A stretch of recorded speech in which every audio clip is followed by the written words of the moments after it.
dans le chat, vous posez vos questions et je viendrai le cas échéant comment dirais-je, les reporter à Camille. Alors ce soir, je ne vous ai pas présenté l'essentiel.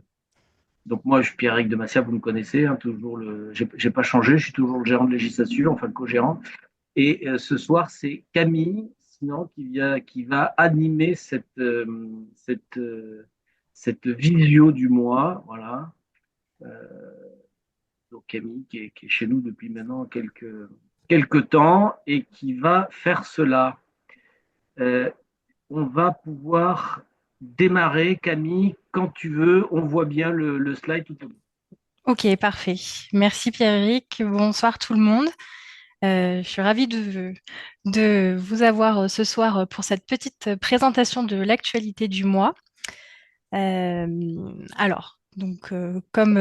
vous avez l'habitude, hein, qui dit actualité dit, on commence toujours par le petit quiz du mois. Alors, Alors n'hésitez pas à faire les réponses sur le chat, hein, comme chaque fois. les questions qui vont nous intéresser ce mois-ci. Alors, comme disait Pierre-Éric, je vous laisse répondre directement dans le chat. À votre avis, aujourd'hui, est-ce que je peux encore avoir recours au CDD multi-remplacement?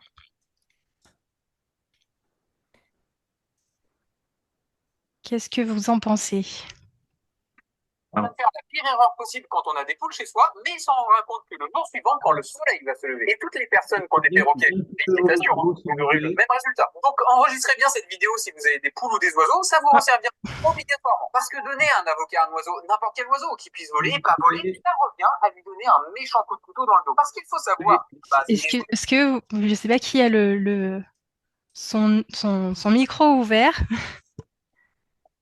Hop. Voilà. Alors, on est bon. Donc là, c'est assez partagé entre le vrai et faux, mais il y a quand même une petite majorité de vrai. Une majorité de vrai? Alors. Et non, c'est faux. Alors on va en parler, hein, mais depuis le 15 avril, donc ça fait déjà ça fait déjà un mois, on ne peut plus avoir recours au CDD de multi-remplacement. Donc je vous expliquerai tout ça plus en détail tout à l'heure. Concernant les jours fériés et congés payés, ils doivent être pris en compte pour le décompte des heures supplémentaires. Ça, c'est une bonne question qu'on nous pose régulièrement.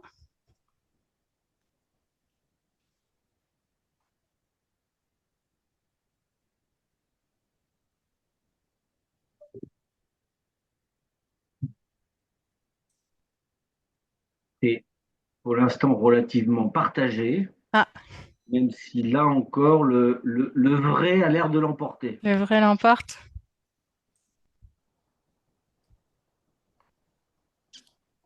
C'est faux. Les jours fériés et les congés payés ne sont pas pris en compte pour le décompte des heures supplémentaires. Si là, bon, les jours fériés, c'est quand même d'actualité, hein, parce que le mois de mai est quand même réputé pour avoir beaucoup de jours fériés. Mon salarié a fait 35 heures, plus il y a eu un jour férié. Je ne vais pas lui compter des heures supplémentaires pour ce jour férié. Au niveau des jours fériés, toujours, il y en a 11, ils sont obligatoirement chômés.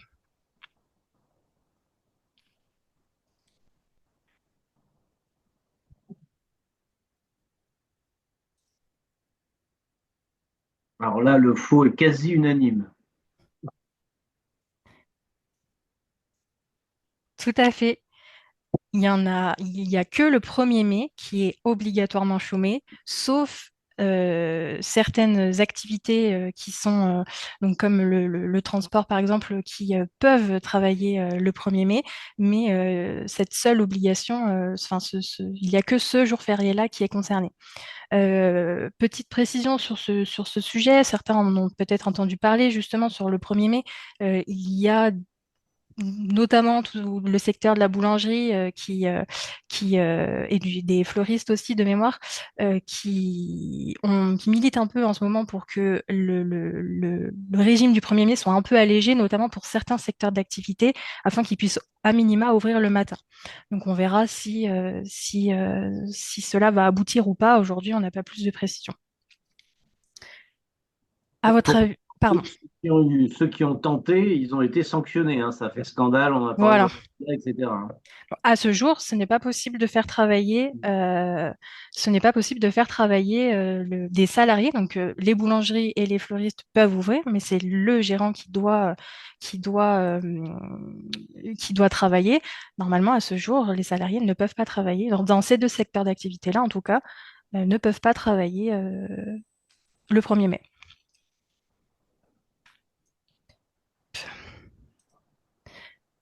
Un salarié absent lors d'une journée de pont récupérable doit également récupérer le pont comme tous les autres salariés.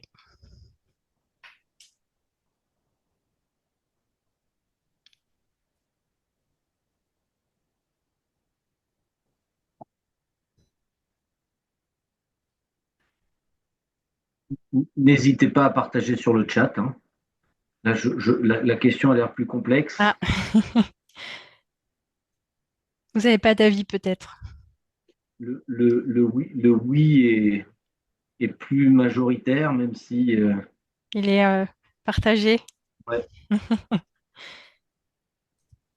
Oui, vous avez raison pour ceux qui ont répondu. Un salarié qui est absent sur une journée où la société a décidé de faire le pont, de fermer, mais de prévoir une journée supplémentaire pour récupérer cette journée de pont, le salarié, même s'il était absent ce jour-là, il doit venir travailler sur le pont qui est récupéré ultérieurement dans l'année. La liste des salariés bénéficiant d'un suivi médical renforcé va être modifiée à partir du 1er octobre 2025.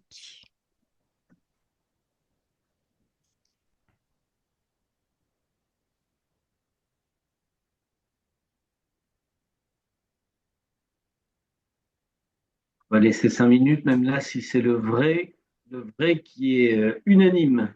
Ah, vous avez suivi l'actualité, ça veut dire. En effet, la liste des salariés qui aujourd'hui bénéficient d'un suivi médical renforcé va être modifiée. Donc, on va en parler un petit peu plus tard. On a une slide sur le sujet, mais en effet, vous avez bien suivi l'actualité. Il y a une diminution de la cotisation patronale d'assurance chômage à partir du 1er mai.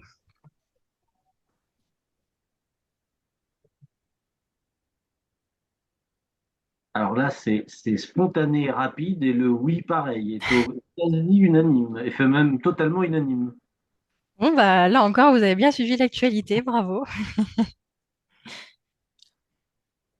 Lorsqu'un salarié ne peut pas poser ses congés payés sur la période considérée, il subit automatiquement un préjudice. Un petit peu plus complexe cette fois-ci, je pense.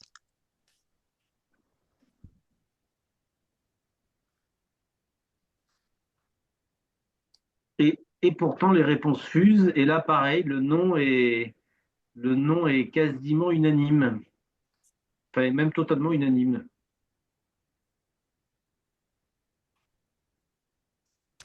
Tout à fait. On va le revoir, hein, mais c'est pas parce que le salarié n'a pas pu poser ses congés sur la période considérée qu'il va subir automatiquement un préjudice.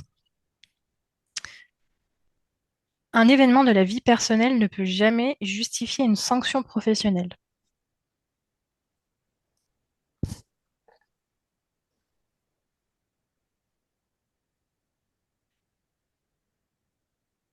Alors là, ça fuse aussi à la vitesse de l'éclair, mais c'est relativement partagé entre le vrai et le faux. Ça se comprend. C'est c'est logique parce que ça dépend. Un événement de la vie personnelle ne peut en principe pas entraîner une sanction professionnelle, mais parfois ça le peut. On le verra tout à l'heure. Donc c'est pour ça, c'est le jamais, le petit piège, c'était le jamais. En principe, ça ne justifie pas une sanction professionnelle. sauf exception. Vous savez qu'en Eh ben, droit écoute, français, les exceptions. nous avons la réponse parfaite puisque quelqu'un a répondu faux, mais pas jamais. Voilà, c'est Très bien, bien, vous avez bien vu le piège. tout à fait. Vous n'êtes pas Ouais, tombé dans le piège. exactement. Le refus par un salarié de se voir appliquer un accord de performance collective peut entraîner le licenciement du salarié, même s'il s'agit d'un salarié protégé.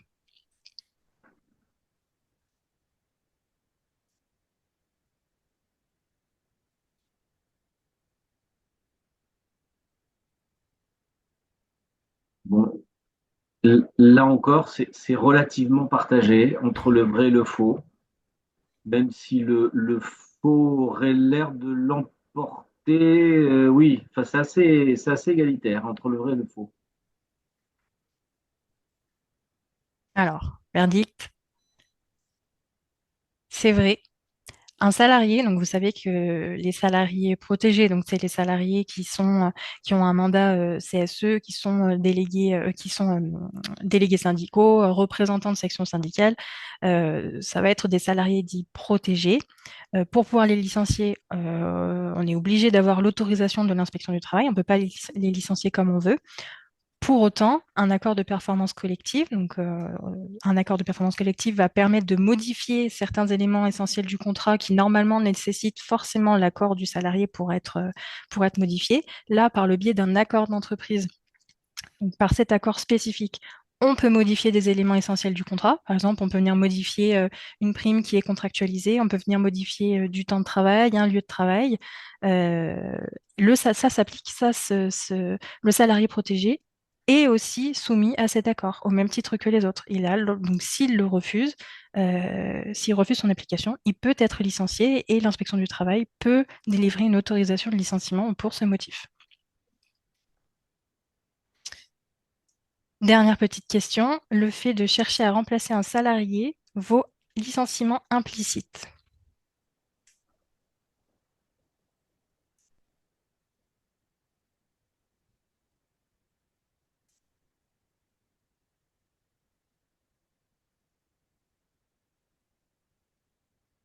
Ah, le faux semble vraiment prendre le pas là. On part sur le faux alors. Vous avez raison. C'est pas parce que je cherche à remplacer mon salarié, même si je suis dans le cadre d'une procédure de licenciement avec ce salarié, que ça vaut implicitement que j'ai décidé implicitement de le licencier. Ça, on en reparlera tout à l'heure. Alors, l'actualité de ce mois-ci. Donc, on va commencer par l'actualité législative et réglementaire. Donc, le mois de mai, on ne peut pas parler du mois de mai sans parler des jours fériés. Bien sûr, il y en a quand même trois cette année. Donc, petit rappel sur les jours fériés. Aujourd'hui, il n'y a pas d'obligation de chômer un jour férié, hormis le 1er mai et hormis pour les salariés de moins de 18 ans. C'est-à-dire qu'aujourd'hui, je peux très bien faire travailler un salarié le 8 mai.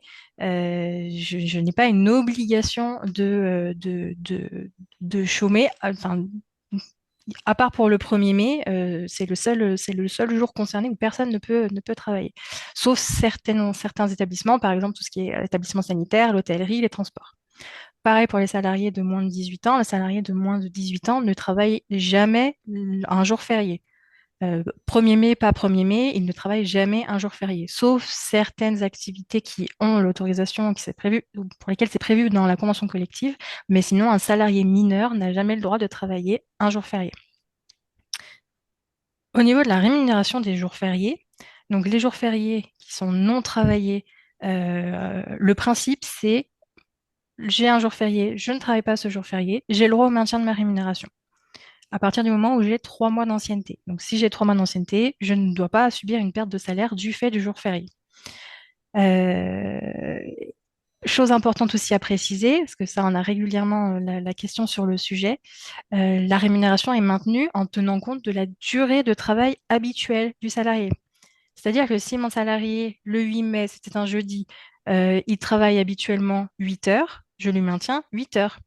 Je ne pars pas du principe que je vais lui payer, je vais lui maintenir que 7 heures et le lendemain, je vais lui faire faire une heure supplémentaire qui sera prévue dans sa semaine puisque j'aurai décompté que 7 heures sur la journée fériée au lieu de 8. Donc c'est vraiment, je n'ai pas le droit de lui faire une retenue sur salaire je dois le payer la durée du travail habituelle. Au niveau des jours fériés qui, eux, sont travaillés, donc hormis pour le 1er mai,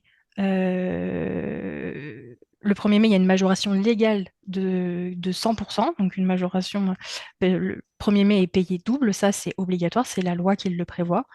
Hormis le 1er mai, les autres jours fériés, rien n'est prévu. Donc potentiellement, je peux avoir un salarié qui vient travailler sans avoir de majoration de salaire. La majoration de salaire va être prévue par la convention collective, par éventuellement un accord d'entreprise, par un usage dans la société, mais légalement, rien n'est prévu pour lorsque j'ai un jour férié hors 1er mai qui est travaillé.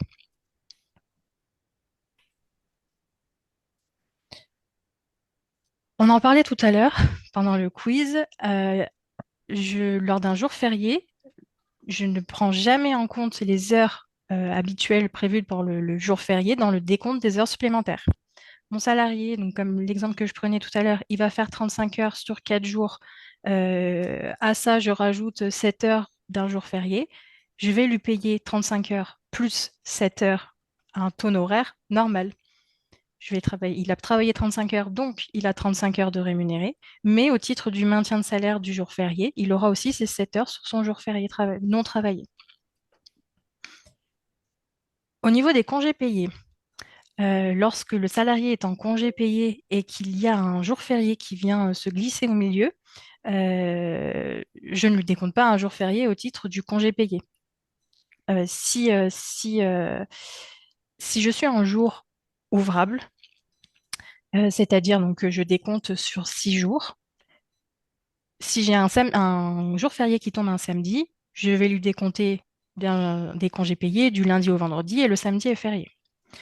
En jour ouvré, le Code du travail, donc le Code du travail parle de jours ouvrables, il ne parle pas de jours ouvrés pour les congés payés. Ce qui est toléré par la jurisprudence, c'est que on peut parler en jour ouvré à partir du moment où le salarié perçoit le même nombre de jours de congé, qu'il n'est pas lésé. Un salarié, du coup, qui serait en jour ouvré et qui, cette semaine-là, il y a un jour férié qui tombe un samedi, la règle, c'est de décompter normalement que 4 jours de congés payés. Puisque un salarié en jour ouvré, je vais lui en décompter que 5 au lieu de 6. Un salarié en jour ouvrable, pardon, je vais lui décompter 5 jours au lieu de 6.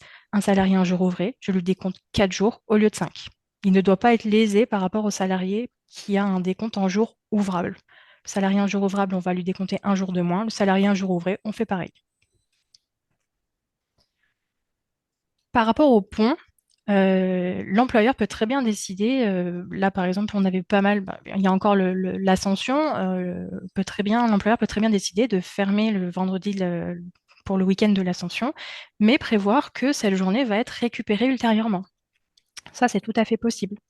Donc les salariés qui sont absents là le jour du pont, qui est récupérable ultérieurement dans l'année, vont aussi devoir récupérer ce pont au même titre que les autres. Et un salarié qui serait en absence injustifiée lors de la récupération du pont aura une retenue sur salaire, puisque du coup, c'est une journée qui aurait dû être travaillée.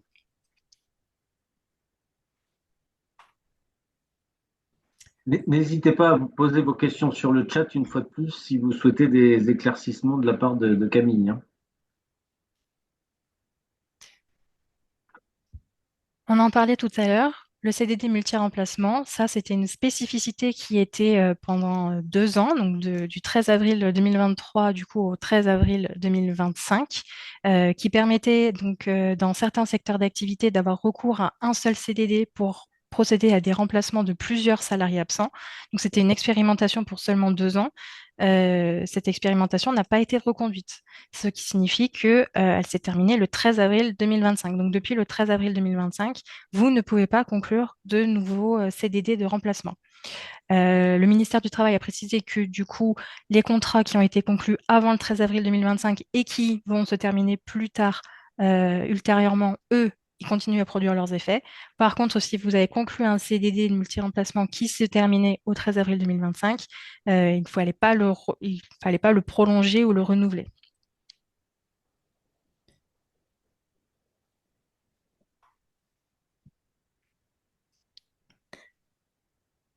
Donc, par rapport au suivi médical. Donc, tout à l'heure, j'ai vu que du coup, vous aviez à peu près tous suivi l'actualité puisque tout le monde a pratiquement eu la bonne réponse.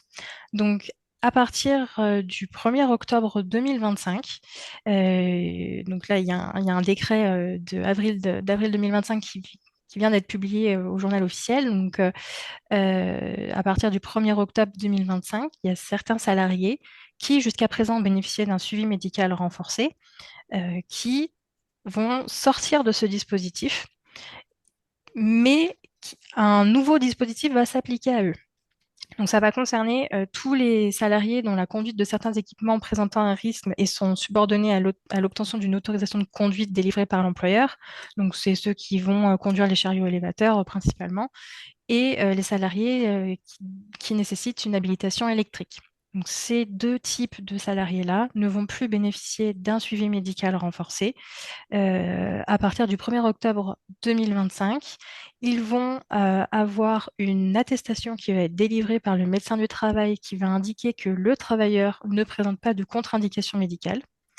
Et c'est suite à l'obtention de cette attestation que l'employeur va pouvoir délivrer une autorisation de conduite. Sans ça, il ne pourra pas délivrer du coup l'autorisation de conduite ou de l'habilitation autorisant les travaux sous tension. Cette attestation, elle va être valable pendant 5 ans. Il y a un modèle qui va être publié par arrêté. Pour l'instant, on ne l'a pas encore. Donc ça, on en reparlera quand l'arrêté sera publié. Si il peut s'avérer que le médecin du travail refuse de délivrer une telle attestation, ça sera contestable devant le Conseil des prud'hommes.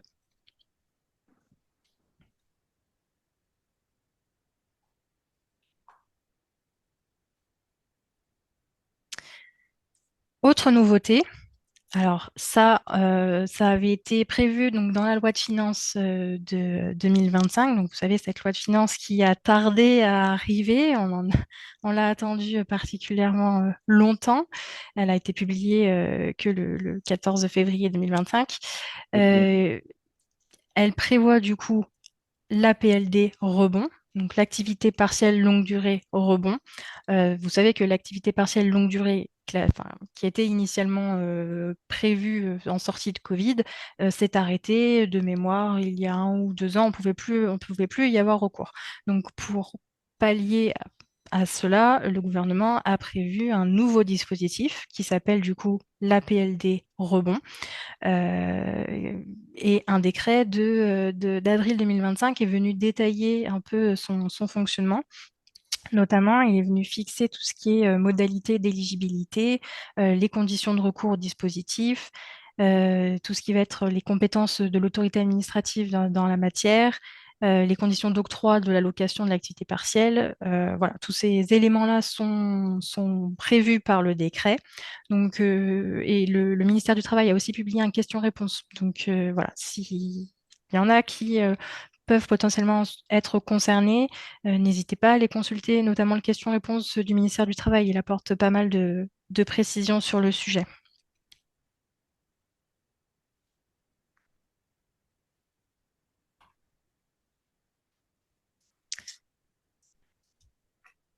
Quelques petits rappels aussi au niveau des charges. Alors, juste Oui, avant, Camille, sur le slide d'avant, là, oui.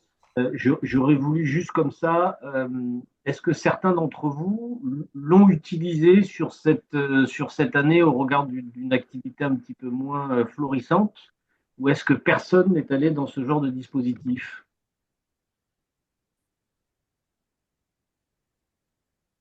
Ouais, bon, majoritairement non. Et alors, autre question du coup, parce que c'est quelque chose sur lequel on a été un petit peu étonné, nous, au cabinet, mais est-ce que c'est parce que c'était quelque chose sur lequel personne n'était au courant et ça a été finalement peu médiatisé, peu divulgué, ou est-ce que ça n'a strictement aucun intérêt, trop complexe, derrière les contrôles sur ce genre de choses, parce qu'il y a eu quand même des contrôles sur les premiers sujets.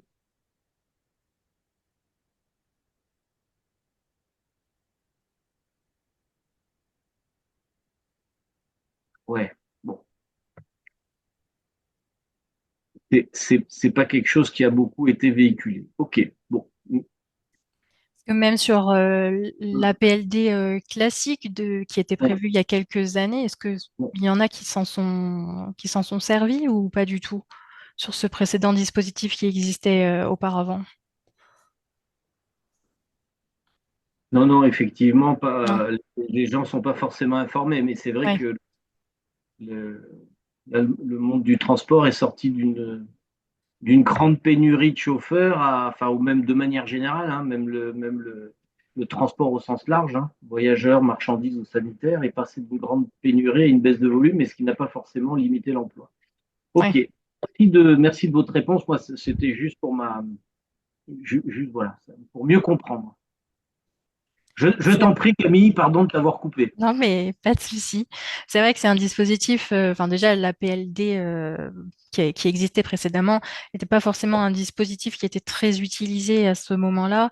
Déjà, il paraissait très complexe, alors que bon, ça nécessitait, c'est sûr, un peu plus de formalisme que l'activité partielle classique, on va dire, mais ça permettait aussi une plus grande souplesse puisque ça s'analysait plus sur une plus longue durée que l'activité partielle classique.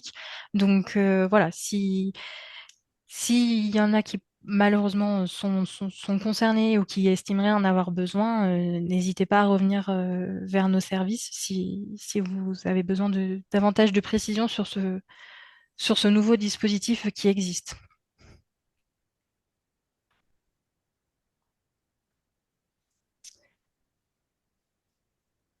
Donc, comme on en parlait aussi tout à l'heure, donc ça, au moment de la loi de financement de sécurité sociale, je crois qu'on vous a déjà fait quelques rappels sur notamment les différentes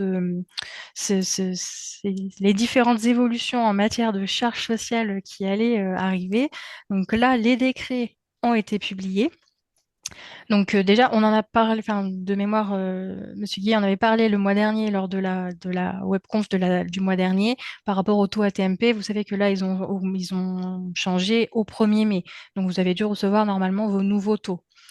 Euh, dans cette continuité, il a été décidé, donc à compter du 17 avril 2025, que pour le calcul de la valeur du risque d'un établissement, pour calculer son taux AT, la CARSAT va imputer le coût d'un AT mortel à compter de la date de la notification de la reconnaissance du caractère professionnel du décès. Donc bon, c'est pas la majorité des cas, fort heureusement, mais voilà, il y a eu cette disposition qui est sortie. Au niveau de la cotisation chômage, donc tout à l'heure, lors du quiz, vous aviez eu majoritairement tous raison. Donc, la cotisation patronale d'assurance chômage va passer de 4,05% à 4% au 1er mai 2025. Donc, à partir des payes de mai, vous serez concerné. La réduction générale de cotisation patronale, elle va elle aussi être impactée. Donc, à partir du 1er janvier 2025, le plafond de la rémunération qui va être éligible à la réduction patronale est fixé à 1,6 SMIC.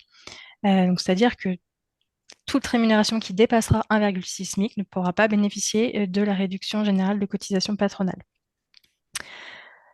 Donc ça, c'est applicable à partir du 1er janvier 2025. Donc, ça va correspondre à 34 595 euros à l'année pour un salarié à temps plein sur une année entière. Donc ça, même s'il y a une évolution du SMIC en cours d'année, ce plafond va être figé pour l'année 2025. Au niveau de la réduction Fillon, donc il y a aussi eu une diminution de la valeur T, donc à compter du 1er mai 2025. Donc ce coefficient, du coup, va être modifié. Donc vous savez, il y a une distinction entre les entreprises plus de 50 et les entreprises moins de 50 salariés.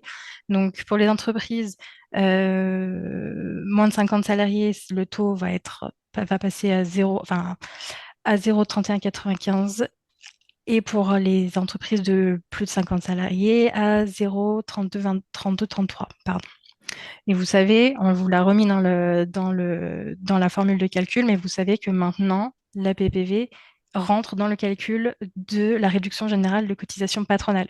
Quand vous faites votre formule de calcul, pensez bien à rajouter le montant de la PPV qui aurait été versé. Sachant que ça, normalement, les logiciels De paye, de doivent le paye faire. sont, voilà, sont Mais effectivement informés. ça, il peut y avoir quelquefois certains logiciels pour lesquels, ou des problèmes de paramétrage ou autres. Donc, n'hésitez pas aussi à faire attention et à faire vos vérifications en parallèle, si, en tout cas pour la première année, voir si les modifications ont bien, enfin pour le premier mois, je veux dire, pour vérifier que les modifications ont bien été faites correctement. Mais ce matin, j'étais chez un de nos clients qui pourtant est sur Sage, qui est souvent un logiciel sur lequel il peut y avoir des spécificités de transport sont moins prégnantes et c'était des choses sur lesquelles ils avaient C'était déjà, déjà mis en place. ouais, c'était déjà voilà, par rapport à des SILAE ou des choses comme ça qui sont voilà, plus communément utilisées. Oui, d'accord. Bon, bah ça c'était quand même un élément assez important, donc c'est bien qu'il l'ait mis à jour assez rapidement. Alors, après cette actualité législative et réglementaire, on a eu aussi de l'actualité jurisprudentielle.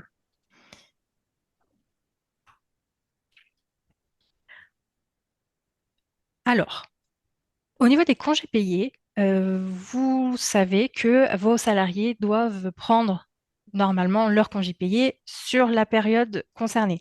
Donc, bon, la période légale, c'est le 1er juin au 31 mai, période d'acquisition, période de prise. Là, du coup, la nouvelle période d'acquisition va bientôt arriver puisque ça va commencer au 1er juin 2025. Vous savez que normalement, vos salariés doivent prendre leur congé payé jusqu'au 31 mai 2025 avant d'arriver sur la nouvelle période. Donc, il y a une obligation à la fois pour l'employeur de faire prendre, de permettre aux salariés de se reposer, mais il y a aussi une obligation des salariés de prendre leur congé. La règle, normalement, c'est le salarié qui ne prend pas ses congés payés de sa propre initiative perd le bénéfice de ses congés à la fin de la période. Cette règle, c'est un principe. Dans les faits, il faut que vous, employeur, vous puissiez démontrer que vous l'avez mis en capacité de poser ses congés payés et que c'est vraiment le salarié qui n'a pas pris l'initiative de les poser. Par exemple, nous, ce qu'on peut conseiller, c'est notamment de leur rappeler en début d'année, attention, vous avez tant de congés à prendre, il faut les prendre avant le 1er mai, avant le 31 mai, faire un petit rappel à nouveau en mars, on vous rappelle que vous avez encore tant de congés, il faut les prendre avant le 31 mai, enfin voilà, il faut pouvoir démontrer que vous avez mis le salarié en capacité de prendre ses congés payés et que s'il ne les a pas pris, ce n'est pas à cause de vous, et notamment de sa charge de travail, par exemple. Ça, c'était culturellement toujours pareil hein, dans les métiers du transport au sens large.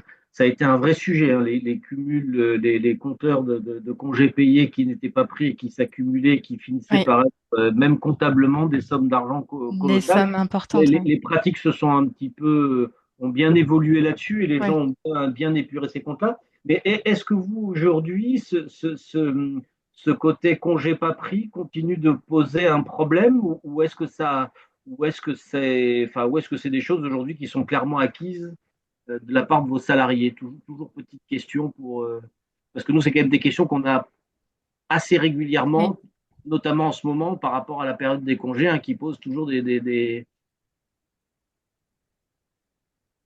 Ouais, c'est ça. Il faut continuer quand même de bien talonner tout ce petit monde pour Oui. que pour éviter des dérapages de cette nature-là, quoi. En tout cas, sachez que donc la règle, c'est ça. Si le salarié ne prend pas ses congés de son propre fait, vous pouvez ne pas les reporter. Par contre, à ce jour, on sait qu'on a beaucoup d'entreprises qui font le report automatique. Sachez que ça, si vous l'avez mis en place et que vous voulez l'arrêter, c'est possible. Il faudra faire une dénonciation d'usage. Une dénonciation d'usage, ça veut dire que j'informe mon CSE si j'en ai un, j'informe individuellement chacun de mes salariés, soit courrier remis en main propre, soit courrier envoyé en recommandé, et je laisse un délai. Alors là, pour cette année, c'est trop tard. Par contre, si vous l'envisagez, par exemple, pour l'année prochaine, d'arrêter ce report automatique, c'est possible. Par contre, il faudrait l'envisager. En général, on conseille 2, 3 mois de délai de prévenance. Mais là, vu qu'on est sur un droit annuel, à mon sens, il faudrait le faire d'ici les 3-4 prochains mois, pas bien plus tard. Notamment aussi pour laisser le temps au salarié de poser éventuellement son compteur avant, enfin, de poser tous ses congés avant que son compteur soit remis à zéro en mai l'année prochaine. Donc voilà, il y a cette possibilité-là. Si aujourd'hui vous faites un report automatique, sachez que vous pouvez revenir en arrière, mais il faut l'anticiper. Donc ça, c'est dans le cas où vous avez mis votre salarié en mesure de prendre ses congés payés. Il peut arriver qu'il y a tellement de travail à faire que le salarié ne peut pas poser l'intégralité de ses congés.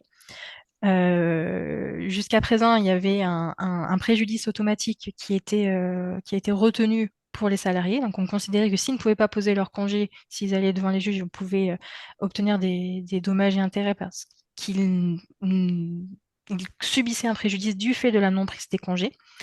Depuis un arrêt du 11 mars 2025, il n'y a pas de préjudice automatique. Donc, en cas de non-prise des congés, si le contrat se poursuit, les congés sont automatiquement reportés l'année suivante. Si le contrat est rompu, les congés vont ouvrir droit à une indemnité compensatrice de congés payés.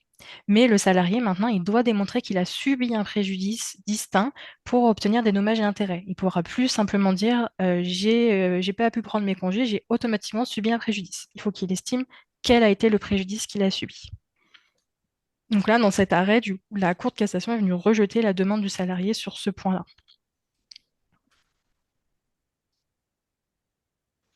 Plutôt une bonne nouvelle. Oui. Pour Enfin, les si on employeurs, passe côté employeur, oui, bien évidemment. oui. Pour les employeurs, tout à fait, c'est plutôt une bonne chose. Après, ça ne doit pas être un prétexte non plus pour que les salariés, enfin, pour que vous n'autorisiez pas le salarié, enfin, que vous ne mettiez pas les salariés en possibilité que les salariés n'aient pas la possibilité de poser leur congé. Autre arrêt, donc cette fois-ci, on part sur tout à fait autre chose, puisqu'on part sur un licenciement. Dans cet arrêt, donc tout à l'heure, il y a une personne qui a eu la bonne réponse. Normalement, le principe, c'est un motif qui est tiré de la vie personnelle du salarié ne peut pas justifier un licenciement disciplinaire, sauf si il constitue un manquement du salarié à une obligation découlant de son contrat de travail. C'est la seule possibilité dans laquelle on peut sanctionner un salarié en raison de faits tirés de sa vie privée. Dans cette affaire, un salarié faisait des demandes un peu, enfin voilà, on voulait entretenir une relation un petit peu plus intime avec une de ses collègues. Cette dernière a refusé. Elle voulait simplement avoir une relation professionnelle. Il s'est avéré que il n'a pas arrêté d'encombrer son téléphone. Il a aussi encombré sa messagerie professionnelle en insistant pour pouvoir, pour pouvoir avoir une autre relation avec cette salariée-là. Il s'est avéré, du coup, que le comportement qui avait lieu, du coup, sur le lieu de travail, puisqu'il y a la messagerie professionnelle qui est concernée, donc sur le lieu de travail et le temps de travail du salarié. En plus de ça, il avait une position hiérarchique par rapport à la salariée concernée, donc dans le but d'obtenir, si possible, une relation amoureuse. Dans ce cas-là, le licenciement du salarié a été justifié, a été considéré comme justifié et a été reconnu par les juges. Donc les agissements du coup qui étaient litigieux dans cette affaire, ils relèvent de la vie personnelle du salarié, puisque ça concerne une relation intime, donc ça les concerne eux, ça ne concerne pas l'employeur. Pour autant, euh, le licenciement pour faute grave a pu être justifié, puisque du coup, il y avait quand même, ça avait lieu sur le lieu de travail, pendant le temps de travail. Il utilisait du coup la messagerie professionnelle. Donc tous ces éléments-là ont fait que il a découlé un manquement aux obligations professionnelles du salarié, et donc le licenciement a pu être justifié. Et ça, même si il n'y avait pas un lien de subordination direct entre le salarié concerné et la salariée concernée. Donc, c'était pas, elle n'était pas, c'était pas son supérieur hiérarchique. Donc, même dans ce cas-là, là, en l'occurrence, il était responsable, mais pas de son service à elle. Même dans cette situation-là, l'absence de lien hiérarchique n'empêche pas de reconnaître la faute du salarié. Je vous rappelle aussi, j'en profite là de par cet arrêt, pour faire un petit rappel sur l'obligation de l'employeur qui a une obligation de veiller à la santé et la sécurité de ses salariés. En l'occurrence, une salariée qui subit des actes de harcèlement ou autre, l'employeur a l'obligation d'agir. Il ne doit pas rester inactif lorsqu'il a connaissance de ce genre de situation. Donc là, en l'occurrence, la prise de position de l'employeur a été de licencier le salarié. Le licenciement a été justifié, mais il n'avait pas agi, la salariée aurait pu l'attaquer aussi devant un prud'homme et aurait pu légitimement demander des dommages et intérêts par rapport au préjudice subi, notamment du fait que l'obligation de santé, de protéger la santé et la sécurité de ses salariés n'était pas respectée par l'employeur. Ça, c'est un peu des jurisprudences double peine, hein. On est toujours un peu sur des lignes de crête. Alors d'autant plus quand il y a des relations amoureuses ou des choses comme ça, mais de plus en plus, nous, aujourd'hui, on a ces questions au cabinet sur des salariés qui s'entendent pas, qui même, voilà, une fois de plus, hein, sans Oui. intimité ou des choses comme ça, mais même ça aujourd'hui, avec voilà, tous ces phénomènes MeToo, harcèlement, etc., etc., il vaut mieux là-dessus. Alors par le passé, on faisait un peu l'autruche, quoi, hein. On renvoyait tout le monde dans ses 22 en disant, écoute, voilà, hein, il y a le pro, il y a le perso, à vous de vous entendre. Aujourd'hui, sur ces sujets-là, il vaut mieux il vaut mieux que la vitrine soit propre et avoir pris quand même un peu le taureau par les cornes et que l'employeur ait montré qu'il est tenté voilà, de ménager la chèvre et le chou. Alors sur les histoires intimes, là, alors là pour le coup, il faut pas trop tergiverser, hein, mais Mm. même des choses moins graves, ça devient là-dessus un peu une plaie dans les entreprises aujourd'hui quand on a ce genre de comportement. Voilà. Les gens, au lieu de s'arranger entre eux, on va voir l'employeur pour régler le sujet, quoi. Si nous autres, on est là pour régler tous les problèmes de la Terre, ça va devenir compliqué. Mais malheureusement, on commence à voir ce genre de choses, hein. Ouais. C'est une jurisprudence à pas négliger. Voilà. Il vaut mieux tout de suite, en l'occurrence, nous questionner plutôt que de faire l'autruche là-dessus ou de laisser trop traîner. Bah, c'est ça, c'est totalement ça. Il faut vraiment faire attention. Le fait de ne pas réagir, de ne pas prendre des éventuelles mesures, même si en fait il s'avère que la potentielle victime a complètement inventé les faits ou autre, il faut réagir. Parce que si les faits sont vrais, ça pourra se retourner contre l'employeur. Donc c'est pas une situation qui est évidente puisque c'est toujours des cas personnels, c'est des personnes qui en plus n'ont pas forcément envie de raconter toute leur vie, mais elles vont juste te dire bah il y a lui avec qui ça se passe pas bien, mais c'est sur le plan perso, qu'est-ce qu'on fait? Est-ce qu'on intervient dans ce genre de situation? Moi, je vous conseille quand même de, à minima, interroger les deux personnes et de diligenter une enquête pour savoir exactement ce qui se passe, pour que du coup vous ayez les tenants et les aboutissants et pouvoir prendre une décision en toute connaissance de cause.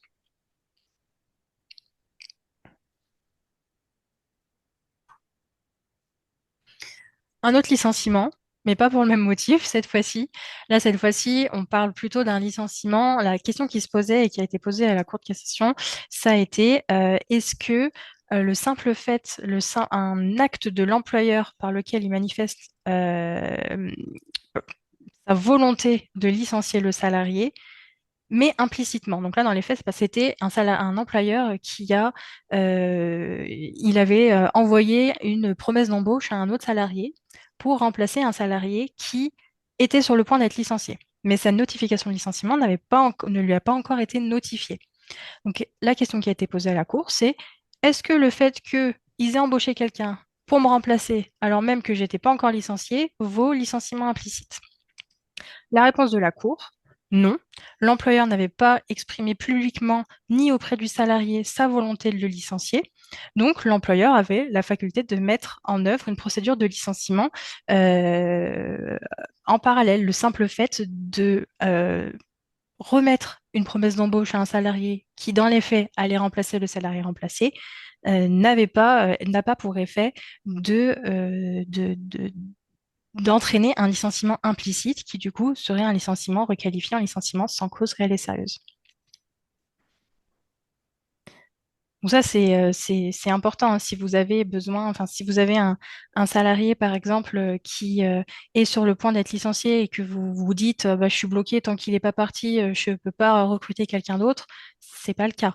Le fait de recruter une autre personne parce que vous êtes en train de mettre en place une procédure de licenciement, ne va pas entraîner un licenciement sans cause réelle et sérieuse.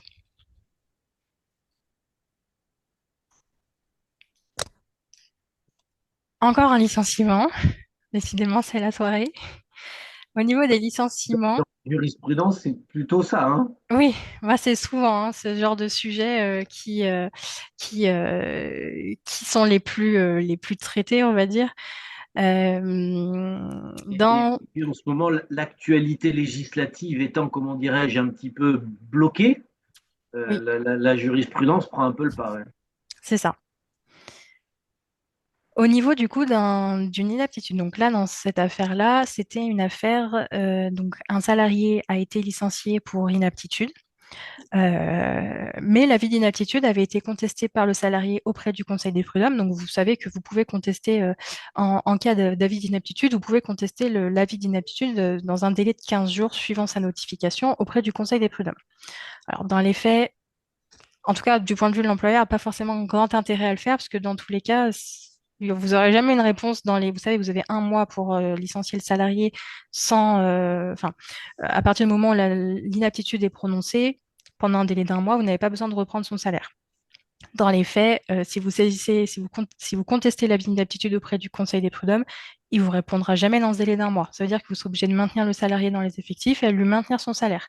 Donc, dans les faits, pour vous, il n'y a pas forcément un grand intérêt financier, en tout cas, à l'envisager, sauf cas particulier, hein, mais de manière générale, c'est pas forcément très intéressant. Mais dans cette situation-là, c'est le salarié qui a contesté son avis d'inaptitude. Donc l'employeur, lui, il savait que ça avait été contesté, mais il avait un avis d'inaptitude, il s'est basé sur l'avis d'inaptitude, il a procédé au licenciement du salarié.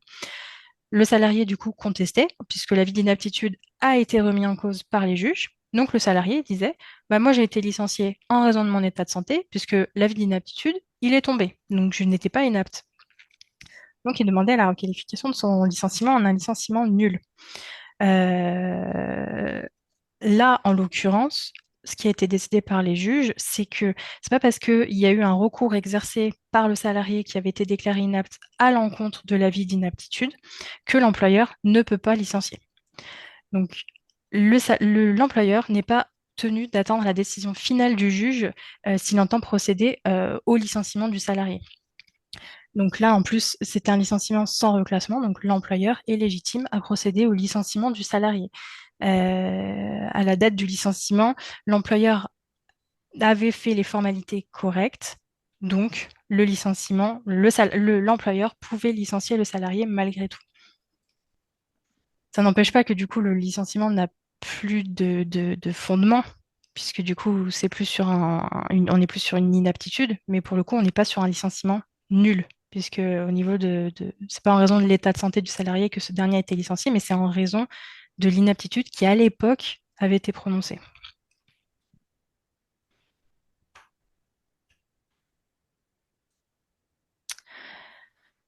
Un autre arrêt sur l'inaptitude. Alors, vous savez que lorsque une inaptitude est d'origine professionnelle, vous devez verser une indemnité doublée et verser une indemnité compensatrice de préavis. Donc, d'origine professionnelle, ça veut dire que c'est suite à une maladie professionnelle ou suite à un accident du travail. L'employeur a la possibilité de ne pas verser cette indemnité doublée lorsqu'il est en mesure de prouver que le salarié a refusé des postes de reclassement de manière abusive. Dans les faits, là encore, c'est très compliqué de pouvoir démontrer que le salarié a refusé de manière abusive, puisque refuser de manière abusive, ça veut dire que on lui a adapté son poste et on ne lui a pas modifié des éléments essentiels de son contrat. Si on lui modifie des éléments essentiels de son contrat, il est en droit de refuser. Ce n'est pas un refus abusif. Là, en l'occurrence, c'est sur ça que porte cet arrêt. La Cour de cassation, là c'est même un arrêt d'appel, pardon, la Cour d'appel va estimer que une proposition de reclassement qui est faite par l'employeur, là c'était un reclassement avec une modification de son lieu de travail, donc il y avait une mobilité géographique qui était envisagée. Dans cette situation-là, la mobilité géographique, certes, elle était prévue au contrat, mais elle portait une atteinte excessive à la vie privée et familiale du salarié. Donc, dans les faits, le refus du salarié n'était pas un refus abusif. Donc ça, c'est assez souvent hein, qu'on l'a, alors pas dans le cas de l'inaptitude, mais souvent on a cette interrogation de se dire, bah, je veux modifier, utiliser une clause de mobilité afin de modifier le lieu de travail de mon salarié. Dans les faits, c'est autorisé à partir du moment où une clause de mobilité est prévue dans les contrats. Toutefois, il y a une exception. Si j'ai une atteinte excessive à la vie privée et familiale du salarié, dans ce cas-là, le refus du salarié de mettre en œuvre la clause de mobilité est légitime. Dans cette situation, on est dans la même situation ici. Le salarié refuse un poste de reclassement euh, alors que dans les faits, l'employeur aurait très bien pu dire, bah, moi je mets en œuvre la clause de mobilité, le reclassement il est sur tel autre site, c'est bon, s'il refuse, il peut pas, puisque c'est prévu dans son contrat, il a une clause de mobilité dans son contrat. Dans les faits, là, il y avait une atteinte excessive à la vie privée et familiale du salarié, donc son refus n'est pas abusif.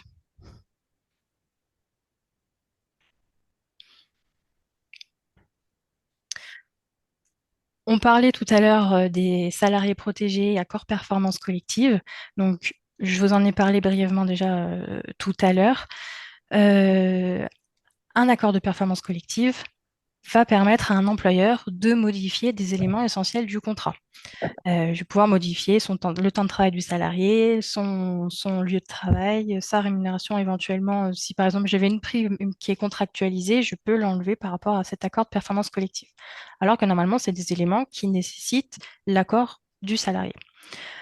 Dans le cas de cet arrêt du Conseil d'État, c'était un salarié protégé qui avait des restrictions médicales, qui du coup a refusé la mise en œuvre de l'accord de performance collective parce qu'il estimait que ce n'était pas compatible avec son état de santé. L'employeur du coup a demandé l'autorisation de le licencier pour refus de l'accord de performance collective et l'inspection du travail l'a autorisé et cette autorisation de licenciement a été confirmée par le Conseil d'État. En fait, ce que le salarié aurait dû faire dans cette situation-là, c'était accepter la mise en œuvre de l'accord de performance collective et ensuite de dire à l'employeur, par contre, je l'ai accepté, mais en fait, vous ne pouvez pas me l'appliquer parce que si vous me l'appliquez, vous ne me respectez plus les préconisations du médecin du travail qui disait que je devais adapter mon poste. Donc, dans les faits, c'est ça. Le salarié a refusé parce qu'il estimait que la mise en œuvre de l'accord de performance collective était incompatible avec son état de santé, mais ça, c'était pas à lui de le décider. Lui, il aurait dû accepter la mise en œuvre et ensuite, c'était à l'employeur d'adapter son poste de telle manière à ce que ça soit conforme aux préconisations du médecin du travail. C'est pour ça que dans ce cas-là, l'autorisation de licencier le salarié a été délivrée par l'inspection du travail. Petit rappel sur l'accord de performance collective. Alors, c'est pratique parce que sur certains points, on peut modifier des choses qu'on ne pourrait pas forcément sans avoir. Ça évite, ça permet de modifier certains éléments essentiels du contrat sans avoir l'accord de chaque salarié. Simplement d'avoir une négociation d'accord avec les partenaires sociaux va suffire. Par contre, petit rappel, un accord de performance collective ne doit pas ne doit pas être décidé en raison de difficultés économiques. Ça peut permettre d'éviter des éventuelles difficultés économiques. Par contre, ça ne doit pas vous permettre de outrepasser, on va dire, un éventuel licenciement économique. Par exemple, je vous donne un exemple. Je me dis, ah bah tiens, je vais faire un accord de performance collective qui va prévoir une réduction drastique de telle prime. Comme ça, tout le monde va le refuser. Et comme s'ils les refusent, je suis légitime à les licencier, bah, je les licencie tous pour cause réelle et sérieuse et ça m'évite de mettre en œuvre une procédure de licenciement économique que normalement j'aurais dû faire parce que de toute façon j'ai des difficultés économiques. Dans ce cas-là, l'accord de performance collective ne doit pas vous servir à vous dire bah, je vais faire un licenciement parce que mon salarié refuse l'accord de performance collective plutôt que de mettre en œuvre un licenciement pour motif économique. Ça, c'est assez. On voit pas ça tous les jours, hein, c'est assez théorique hein, dans les faits, mais voilà, ça a le mérite quand même d'exister.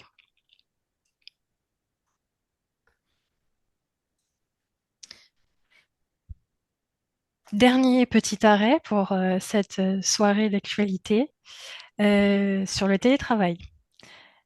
Un arrêt du 19 mars vient d'être, a été rendu par la Cour de cassation. Donc c'est un arrêt qui est, nous semble-t-il, à prendre quand même avec précaution pour le moment. Jusqu'à présent, la Cour de cassation estimait que dès lors qu'un local professionnel n'est pas mis effectivement à la disposition d'un salarié, donc du coup ce salarié est obligé de télétravailler parce qu'il n'a pas eu de lieu de travail physique, dans ce cas-là, la Cour de cassation considérait que ce télétravail était une immixtion dans la vie privée du salarié et du coup ouvrait droit à une indemnité d'immixtion. Dans cet arrêt du 19 mars 2025, alors l'arrêt ne portait pas sur ça à la base, l'arrêt portait sur le délai de prescription de cette indemnité, l'indemnité d'émission. Le salarié disait que le, le délai de prescription était de 2 ans, alors que la Cour de cassation a dit que non, le délai de prescription était de 5 ans. Donc là, par exemple, le salarié dans cette situation, il était prescrit, il ne pouvait plus demander à recevoir cette prime, puisque le délai de 2 ans était terminé. Cet arrêt portait sur ça, sur le délai de prescription. Mais la Cour est venue, elle a glissé une petite phrase où elle a rajouté dès lors qu'un local professionnel n'est pas mis effectivement à sa disposition ou qu'il a été convenu que le travail s'effectue sous la forme de télétravail. Elle est venue rajouter cette petite phrase qui nous fait aujourd'hui avoir une interrogation sur est-ce que ça veut dire que chaque salarié en télétravail doit avoir le droit à une indemnité d'émission? Aujourd'hui, on n'a pas, au vu de cet arrêt, on aurait tendance à dire que oui, mais c'est un arrêt qui peut paraître un peu surprenant. Donc aujourd'hui, à mon sens, il faut attendre éventuellement d'autres arrêts pour savoir vers quoi tend la Cour. C'est peut-être la solution qui va être finalement retenue, et finalement est définitivement retenue. Mais voilà, à mon sens, il faudrait éventuellement avoir un autre arrêt sur ce point-là, notamment pour qui viendrait confirmer ça, parce que là, pour le coup, comme je vous expliquais, ça ne portait pas sur ce sujet-là, ça portait sur le délai de prescription et la Cour en a profité pour rajouter cette petite phrase-là. Donc, est-ce que ça s'applique dans tous les cas? Est-ce qu'il y a des conditions particulières ou autres? Voilà, à mon sens, la question est ouverte. En tout cas, là-dessus, il y a un débat qui est né depuis l'après-Covid, hein, où vous avez tout un tas de grandes sociétés qui sont passées de sièges sociaux pour accueillir 2000 personnes avec des capacités à 600 personnes. Voilà. Et où, en fait, le télétravail n'était pas une conversation, était une obligation. Et donc, de là est né tous ces espèces de débats, et forcément, la jurisprudence s'est emparée de ça. Et donc, voilà. Donc, il y a aussi l'état d'esprit dans lequel tout ça est appliqué qui a une importance sur l'équilibre du télétravail qui est appliqué dans l'entreprise, quoi. Entre la demande des salariés et des impositions un peu plus drastiques. Voilà. Parce qu'il y a quand même une demande des salariés, donc normalement, c'est des sujets qui ne sont pas trop conflictuels. Bah, c'est ça, puis ça paraît étonnant parce que c'est une demande des salariés, mais si les employeurs vont être obligés de payer, bah, les employeurs vont plus le permettre alors que ça arrangeait bien les salariés. Donc, c'est un peu étonnant de venir restreindre ça et que du coup, certains salariés ne puissent plus en bénéficier à cause de cette éventuelle indemnité. Donc, bon, à voir dans le futur ce qu'il en est. Bon. J'en ai fini pour cette présentation de l'actualité pour aujourd'hui. Je vous fais juste un petit aparté. On a lancé plusieurs classes virtuelles sur l'année 2025. Donc, il y a plusieurs dates donc ça a dû vous être envoyé, notamment sur tout ce qui va être les congés payés, le contrat de travail. Donc, voilà, c'est des petites formations de 2 heures qui ont lieu en visio. qui sont sur différents sujets, sur le CSE, exercer son pouvoir disciplinaire, qu'est-ce que j'ai le droit de faire, pas le droit de faire, rompre un contrat de travail, qu'est-ce que j'ai comme différents outils pour rompre un contrat de travail. Voilà, les deux prochains, ça va être les fondamentaux de l'exploitant, donc c'est pour le transport marchandises, et puis les congés payés, donc on est en plein dedans puisque la période se termine au 31 mai, donc c'est pour ça qu'il y a une formation le 27 mai. Donc voilà, il y a tout un calendrier avec tout plein de formations sur l'année. Donc n'hésitez pas, c'est des formations de 2 heures en visio. Donc si ça peut vous intéresser, il y a le lien. Donc n'hésitez pas à aller voir. Et puis du coup, on se retrouve à la prochaine webconférence qui du coup Voilà. sera fixée au 12 juin. Exactement. Prochaine webconférence fixée au 12 juin, qui sera. Alors, moi, ça faisait un petit moment que j'étais plus là, mais Camille, Paulin ou Stéphane, merci beaucoup. Si vous avez des questions sur cette webconférence, n'hésitez pas à les poser au cabinet. Vous savez également que cette même web sera mise sur la chaîne YouTube de Législature, là, de manière à ce que, si vous vouliez la partager avec des collaborateurs, peu importe, vous puissiez la revivre. Voilà, donc il me reste plus qu'à vous souhaiter une bonne soirée à tous. Merci Camille et au 12 juin prochain.